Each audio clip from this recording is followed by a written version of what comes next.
Well, when it comes to the number of deaths from Alzheimer's, Mississippi ranks first in the nation. It's a ranking those in healthcare and the local Alzheimer's Association work to change daily.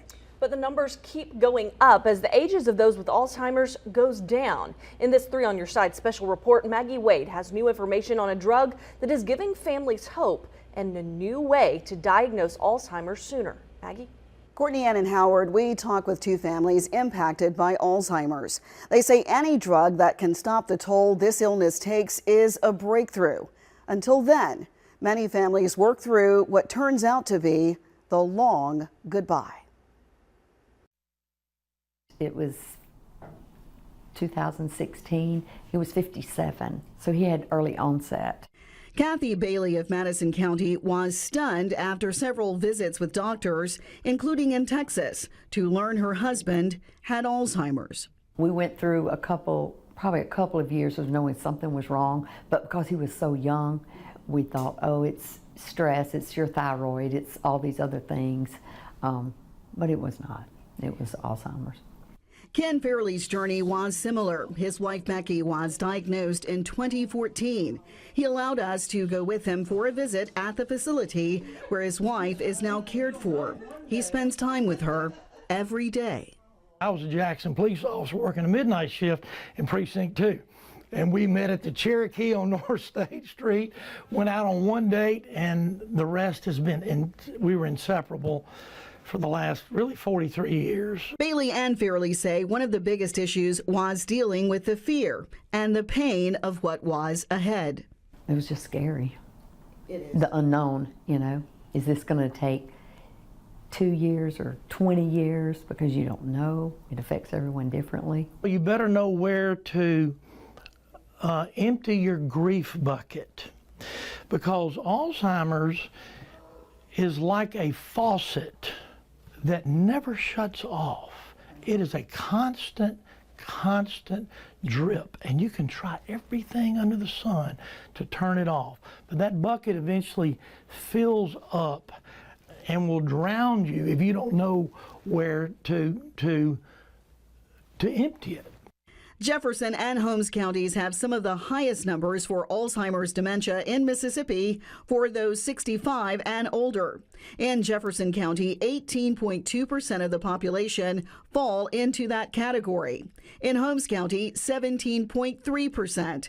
Compare that to a larger county like Hinds at 15.5%. Madison at 11.4%, and Rankin County, not far behind, at 11.2%. Yeah, under 65, we call that younger onset Alzheimer's, and we're seeing it much more common. And we have to get away from that stigma that this is just an old person's disease. Not only can younger people get it, but we have to think about our brain health at a younger age as well. The Baileys were business owners. The diagnosis meant big changes. Wherever I went, he wanted to go. And of course, then it just became more and more care, showing him how to brush his teeth or telling him he needed to take a shower, all those things, because you forget everything. After becoming the full-time caretaker, Bailey says eventually she knew she had to find help in a facility. It was an agonizing and tough decision. Her husband lived with Alzheimer's for 6 years. Caregiving is exact. I was almost at wit's end, and my kids could see it. They were like, "Mom, you can't do this much longer." Yeah. Fairley says his wife began having seizures, which he says is fairly common with the illness. He left the bench as a Rankin County judge in 2019. Look, the truth is, she may be a little confused about who I am, but I'm not at all confused about who she is. She's still the girl of my dreams, the love of my life. And so everything was really designed to say, I'm going to take care of you till death do us part. Most of the causes of dementia are relentlessly progressive, and they are terminal. Dr. Kimberly Tarver is Director of Clinical Services at UMMC's Mind Center and Division Chief of Geriatrics. She talked with us about a new blood test that will help diagnose Alzheimer's. At autopsy, a number of people will have brain findings of Alzheimer's disease that never had symptoms. And so it won't be a one-to-one where you do the blood test and it's abnormal, and so therefore you definitely are going to have Alzheimer's disease at some point. You know, the younger you are, the more reliable those tests will be.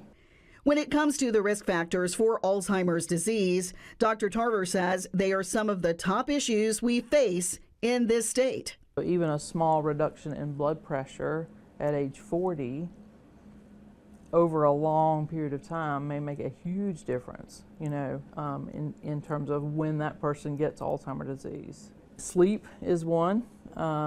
Yeah, this is stepping on a lot of toes out there, mine included, but it turns out that a lot of the cleaning that our brain does happens when we're in deeper levels of sleep. My job, I'm a social worker. I connect caregivers with resources. Kristen White and others with the local Alzheimer's Association joined almost 15,000 researchers from across the globe at a recent international meeting. She says with the FDA approving new drugs, they are more hopeful for a breakthrough. So there is a lot of hope, and these drugs over the past 3 years have continued to improve, and they will continue to do just that, and we will get closer and closer to that cure. But it is a light and hope. Well, Dr. Tarver emphasizes the importance of talking with 30 and 40-year-olds about the level of stress in their lives and the importance of regular visits to your doctor. We also need to point out that Judge Fairley's wife, Becky, was only 59 when she was diagnosed with Alzheimer's in 2014. Now, one of the best pieces of advice is putting a plan in place and having those tough discussions with your family. Also, check into long-term care insurance and see an elder law attorney to make sure you cover any legal issues. Everyone we talk with recommends caregivers join a support group. You can also participate in the 2014 Walk to End Alzheimer's. That is coming up October 19th at Holmes Community College in Ridgeland. You can find more information with this story at WLBT.com.